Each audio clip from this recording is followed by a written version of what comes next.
Hi there, it's Aradia here, and I just want to do a conversation and sharing some information. There have been some recent things on the internet which have spurred me to give out my own information that I have learned, and mostly pertaining to the advent and the emergence of the goddess in patriarchal society. We have noticed, since Paleolithic times, the the matriarchy has, as they call it, fallen.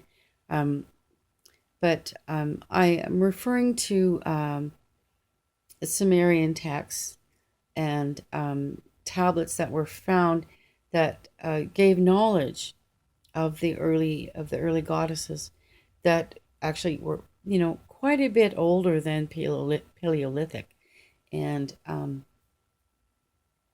in particular this work by Merlin Stone, which I have done some readings from before, but I believe that is of particular importance to the young women. And I have two daughters, and that they've known me all their lives, obviously, but we're not all scholars. So I think that I wanted to share with them some important aspects of the early goddesses so that they can get an idea, so we can get an idea of what it was really like and who really held the power before all of this other stuff came down. And this is the introduction here. Part of the introduction is the original Sibylline books were the sacred records of the statements of the ancient Sibyl priestesses. We're talking Crete, who foretold the future and passed judgment by ancient goddess law. Although the Sibylline books were supposedly destroyed in the early Christian period, Library of Alexandria, of course, the wisdom and holy decrees that were written in them still live with us today. And this book is by a wonderful lady named Merlin Stone. And I will say for my daughters, your granddad's Army honorable discharge paper is my marker here. Okay, so of sea and star and serpent. Sumer, the most ancient literate civilization on record, left a legacy of goddess imagery and reverence that gleams with the rich patina of 5,000 years. After several millennia of goddess worshipping, Neolithic cultures in the Near East, such as those of Jericho, Katel Hayuk, Hasilar, and Hassuna and Halaf periods, a culture began to develop along the southern banks of the Tigris and the Euphrates rivers. This culture, known as Sumerian, appears to have been the first in the world to have developed a system of writing. Although Eupadians are most often credited with initiating Sumerian development, lesser-known cultures in the Eridu are probably played a part in the initiation of this ancient civilization.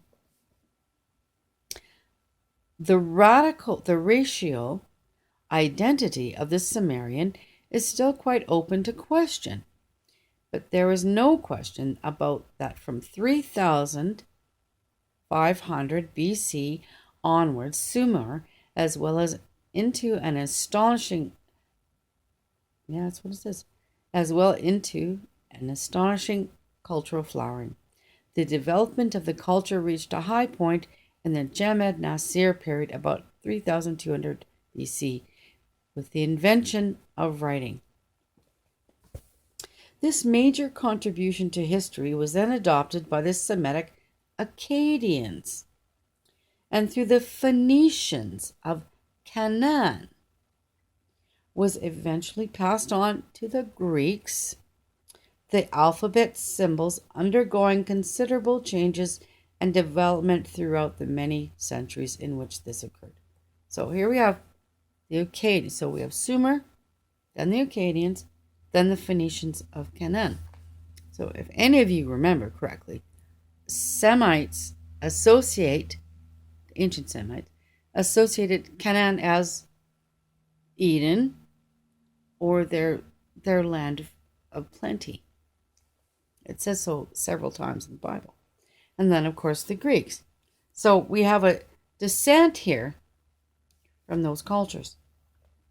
The artifacts that provide us with information about Sumerian life and religious beliefs are those that were in use from about 3200 to 1700 BC. It is for this reason that I have chosen to present information that is known from specific tablets and artifacts, pointing out some hopefully interesting connections and avoiding overly generalized analysis about what we simply do not yet know. That's the author, Merlin Stone. So it's very clear that she looked at specific tablets for this information in this book. It is true that the Sumerian goddess Innanna is closely associated with the Semitic goddess Ishtar. Ishtar eventually replacing the name of Innanna at the great temple of Eresh.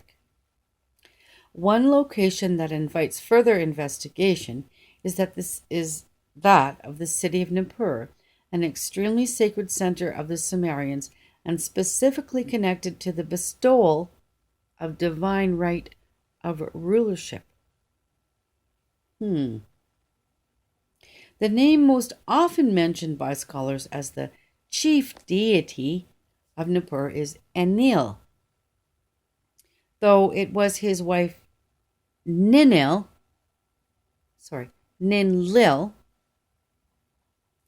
who actually bestowed the divine right. And this is everywhere. The feminine always bestowed the divine right upon the male, allowing them to be king. And that has went for many, many, many generations.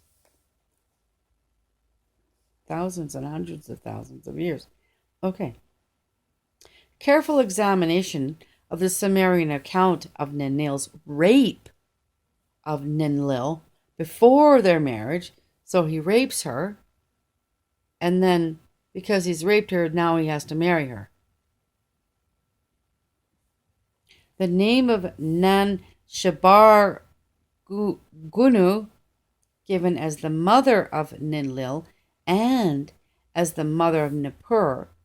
Another text stating that the goddess Nidaba, goddess of writing, was the mother of Ninlil, and the importance of the laws of Nidaba in Lagash, which those of you who studied the Sumerian text and that of Gnostic texts regarding Sophia, Lagash, where the goddess was most often named as Nanshi, all exist as clues for a more careful exploration of the special sanctity of Nippur.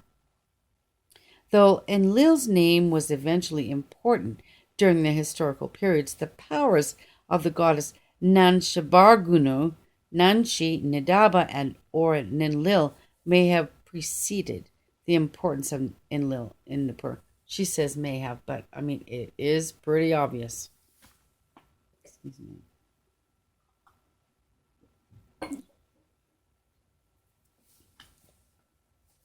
Moving along.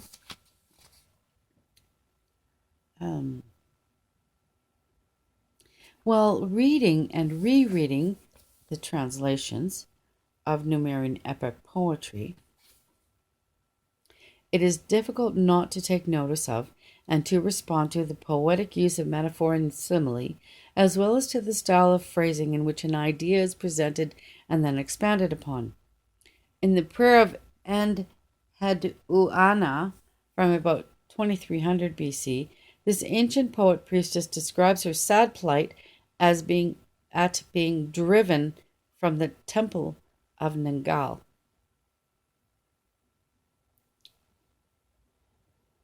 in the city of Ur as that of being forced to flee, the coat like a swallow.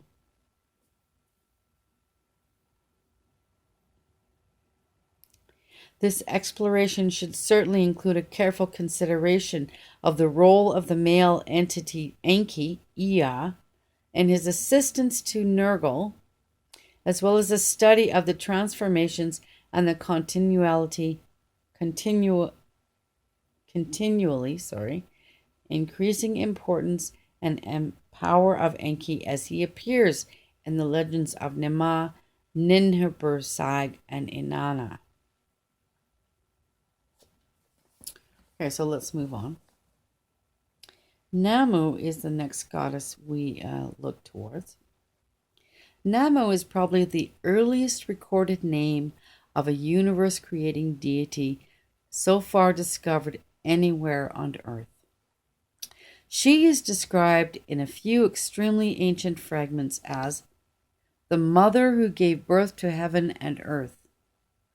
The ideogram symbol used for her name is identical to the sign used to designate the ocean. Ama, or Amu, is the Sumerian word for mother, and it is possible that the Sumerian Nin once preceded this goddess name as it does in so many others. Namu is not only credited with being the mother of all deities, but also as the one who first decided that human beings should be made, an act then carried out by her daughter Nema. Descriptions of the Sumerian paradise known as Dilmun as an idyllic ancient homeland are believed to have influenced other Near and Middle Eastern cultures and may be the source of the Hebrew account of Eden. I'll just read part of the poem here. Memories of far-off Dilmun Island, paradise where death and sickness were unknown, immortality. Perfect land where skies were always clear and blue, where trees were thick in the orchard, and each heavy with its perfect fruit, lingered as knowledge of the ancient homeland, island where Sumerians had once lived, island first created by Namu. So Namu was a fish goddess from the ocean. Then we come upon Nina, or Nana. Nina also appears in the very ancient name of the goddess in Sumer. She is most often represented as a serpent-tailed or fish-tailed woman, whose image is perhaps associated with Namu as the primeval sea. The oldest artifacts identifying Nina or Nana are from the settlement of Eridu, close to the point at which the Tigris and Euphrates reach the Persian Gulf. Excuse me.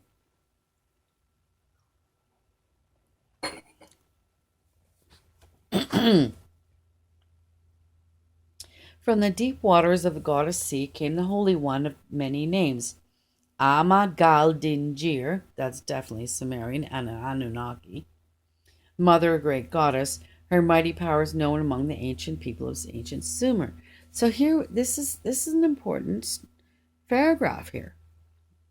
Because Ama Gal Dinjir. Dinjir is a god form to the Anunnaki. Dinjir and IR and definitely indicate God entities. They're calling her the great mother goddess, but she comes from the ocean. So here it appears to me that they were referring to an ancient Atlantean goddess that came from the ocean. It certainly is justifiably a point of contention, and that we really need to get our head around the fact that before the Sumerians, before the Akkadians, before the Anunnaki started to write history, there was another history. And this is why I'm bringing all this up. Okay. When they spoke of her as wild cow of the cattle folds, high priestess who sat upon the throne, offering sagest counsel, interpreting the dreams of the people, they said she was a Ninsun or Ninsunna. When they spoke of her as the birth-giving mother, the one who wept at the time of the great flood, the one to whom all those who had drowned returned at their death, the one whose temple graced the wide plains of Kafaja, they said that she was Ninti or Nintu. This is very strongly indicating that they knew the flood happened. This was a goddess that came from there. She was from there, or it certainly looks like it, or was a descendant of somebody from there who remembered these things and who gave blessings to those people because of the knowledge that was passed down. Then they knew her as the lady of the city of Lagash, the one who gave barley to the fields so that the people could eat to satisfaction, or when she was approached in her holy shrine and asked to untangle the threads of dreams so that all could understand what had been told to them when their eyes were closed with sleep. Knowing her as the judge of humankind on the last day of each year. She who asked if they had comforted the orphan. She who asked if they cared for the elder and ill. She who asked if they had given shelter to the homeless. She who asked if they had given food to any who were hungry. They said that her name was Nunshi. So they had various names for this entity or type of being that was either one person in different places over time, or was a series of people descended with that knowledge. When they spoke of the mother in the city of Nippur, she who owned the divine Dukug, the grain chamber of the heavens, and of the time, she gave the gift of Dukug, D-U-K-U-G, Dukug, thus teaching the growing of the grain, how to sow, how to harvest, while in her tumul shrine on earth, she received the lad that she had chosen as the shepherd, and when they remembered that it was she who gave birth to the moon in the darkness of the netherworld, and yet cannot forget the anger of the memory of her rape by Enlil, who then sat upon the throne of Nippur's first mother, Nanshabargunu. They said her name was Ninlil. She who gave birth to the moon. Excuse me. You know, it's funny. Whenever there's a dark presence around me, I sneeze. Or when I'm sick, and I haven't been sick all day. That's really interesting. She who gave birth to the moon in the darkness of the netherworld. I'll have to look into that. Oh my goodness. Whew. Cool.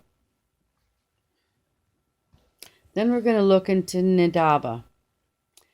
And she is symbolized as a serpent or woman with a serpent tail. In the towns of Nippur, Lagash, Iraq, and Umma, she was regarded as the tutelary deity of writing, preceding any male deities to whom this important cultural contribution was later credited. Thank you very much, Merlin. You can get the book to read more. I'm not going to bore you with all the details. Serpent goddess of wisdom, divine serpent lady of life, Basmu Usum, holy cobra. Interesting, eh? She made her way through the reeds of the marshes of Sumer, even before it was called by that name, and from the reeds that she knew so well. Most ancient scribe, not only did she give the stylus, but her decrees of wisdom's ways, for those who were filled with the eternal presence of her being, marked down for all posterity that she taught in the beginning. I've heard, I was originally very much against the whole serpent thing. This did change my mind somewhat, although I'm not very friendly towards Set and his ilk. But I have learned a lot more about the ancient serpent goddesses, and in particular the white cobra, um, which apparently was bestowed upon with some incorruptible light. And so it's not that big of a jump between a fish tail to a serpent tail. And we are talking, a couple hundred, few hundred years. So I believe that this is what has happened. And the information that came through the fish goddesses came then to these serpent goddesses. She is the designer of the 50 degrees of righteousness. Her laws for living written as arrangements of the stars upon her heavenly tablets of the darkest blue of lapis lazuli stone. So, that is an indication that at one time the serpent goddesses were among the divine light, which personally I didn't know for years. This is like new to me. Anyway, moving on. And now we come to Innanna, very dear to my heart. Innanna was probably the most widely known goddess name among the Sumerians in the later periods of Sumer. As Erech became the center of Sumerian culture and government, Innanna's increasingly popularized image assimilated many of the aspects and rituals known under other goddess names in various towns and communities. So, in the early time of Sumeria, the goddess images then coalesced into Innanna. It is possible, and I think probably likely, that she is a real individual being, and why so many cultures speak about her or her works. From the ancient family of the creator goddess Namu, which we spoke about, from Namu's daughter known as Ningal or Nema, came the daughter goddess Innanna. Her goddess powers lessened as Mesopotamia's centuries passed. Yet still she was called upon as mistress of the heavens, sovereign lady of the land, queen of the assembly of deities, much like the goddess Tara in Tibetan culture, very similar. But Innanna was spoken of as the daughter of Anu, or the daughter of Nanar, or the daughter of Enki, said to fix destinies with the help of Enlil, and said to have received her right to choose who would sit upon the royal throne from Enki. Now that is very interesting.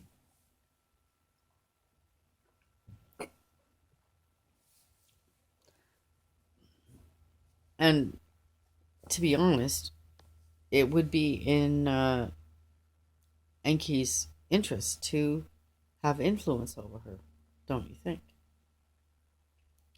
She announced the judgments of the land. Mortals looked upon her holy light as the morning star that heralds each day, as the evening star that announces the arrival of each night, as the sacred planet Venus, Innanna watching over all. So they equated to the humans, the herd, that Innanna was the star of Venus, which of course then it was more brilliant at a certain time of year, at the time of spring, which is why the Innanna became the Ostara or Easter star much later. And so that happened where the blessings of the crops, where the seeds were planted. So that became a nature spirit and divine star goddess type of ceremony later on. Thus the tablet spoke of her sagest counsel given through Agades, elderly women, and men who called upon her as the majestic queen, she whose decrees are supreme. Divine Mother who reveals the laws. At Kish and Kafaja, at Nippur and Lagash, at Agrab, Adage, Innanna's 8-petaled star glistened alongside her gatepost loop.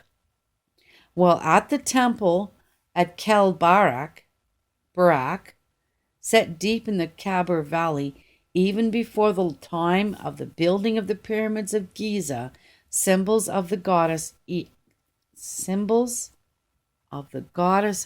Eye were left among a multitude of beads, and 8-petaled rosettes glowed within the golden light of the evening star. So those of you who are esoteric, mystical seekers, you will see some symbology there of import and interest.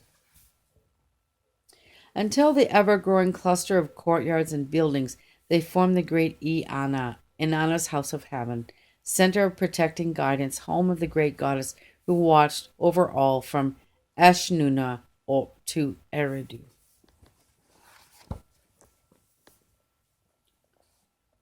Okay, so I'm going to skip a few pages.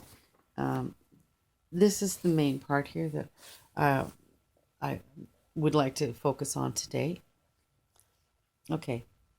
Though Erech had been a mighty city, the first where written language saw the light of day, the first where the wheel of the potter had been made to round circle, where the high priestesses of Innanna had sat long upon the throne of guidance, there were those who had forgotten that Enki was but the son of Namu, the first mother, who had created heaven and earth, and that Enki was oftentimes foolish husband of Ninma or Ninshirsag.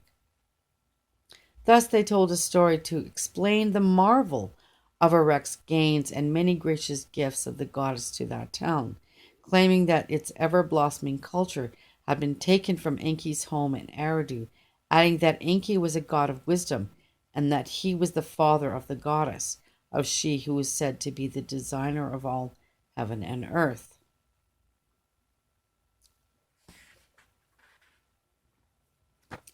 And, I am not happy with that because we're forgetting something really important pertaining to this work with Innanna. And it has to do with Enki's ability and desire to make people. And we might have to make this another time. So, okay, we'll move on with what I have set out. And we'll get back to that another time. The tale was told that Innanna was one day stepped into the boat of heaven and sailed south upon the wide Euphrates from her home in Erech until she reached the watery abyss of Enki's shrine in Eridu. So